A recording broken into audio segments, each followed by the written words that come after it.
నిడమర్రు తాడివెన్నులో వందలాది ఎకరాల ప్రభుత్వ భూములపై గద్దల కన్ను చోద్యం చూస్తున్న మండల రెవెన్యూ అధికారులు. కృష్ణా జిల్లా కృత్తివెన్ను మండలంలో నిడమర్రు పంచాయతీ, గరిసపూడి పంచాయతీ శివారు, తాడివెన్ను, చందాల గ్రామాల రెవెన్యూ పరిధిలో ప్రభుత్వంకు చెందిన అసైన్డ్ భూములను గద్దల్లా తన్నుకుపోయేందుకు పెద్ద కుట్ర మొదలైనట్టు తెలుస్తుంది.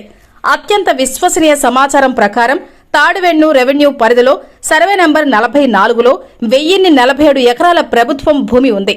దీనిలో దాదాపు 300 ఎకరాలు మింగేయడానికి భూ బకాసురులు సిద్ధమైనట్టు తెలుస్తుంది. స్థానిక నాయకుల అండదండలతో ఈ భూ పందేరంకు మార్గం సుగమమైంది అని తెలుస్తుంది.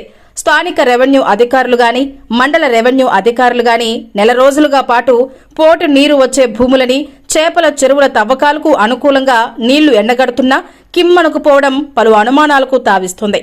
ఆన్లైన్లో ప్రభుత్వం భూమి అని స్పష్టంగా ఉన్నా, అలాగే రెవెన్యూ అధికారులు భగవద్గీతగా భావించే ఆర్ఎస్ఆర్ సైతం ఈ భూమి ప్రభుత్వం భూమి అని ఉన్న రెవెన్యూ శాఖ మౌనంగా ఉండడం పలు అనుమానాలకు తావిస్తుంది. అసలు ఈ అసైన్ భూముల అక్రమ తవ్వకాలపై లోతుగా జరిపిన విశ్లేషణలో విస్తుపోయే నిజాలు బయటపడ్డాయి.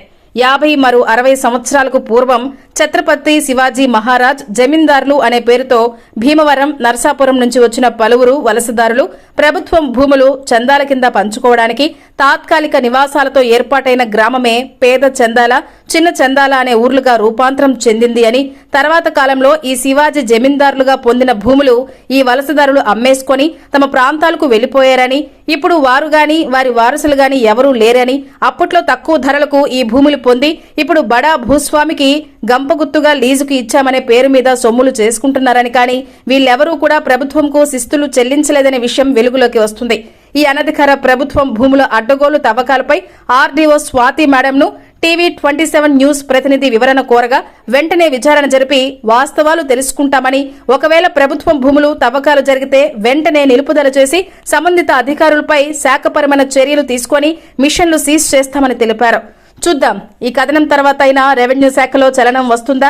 జిల్లా రెవెన్యూ అధికారులు ఈ ప్రభుత్వం భూముల అక్రమ తవ్వకాలపై చర్యలు తీసుకుంటారో లేదో తెలియాలంటే వేచి చూడాలి.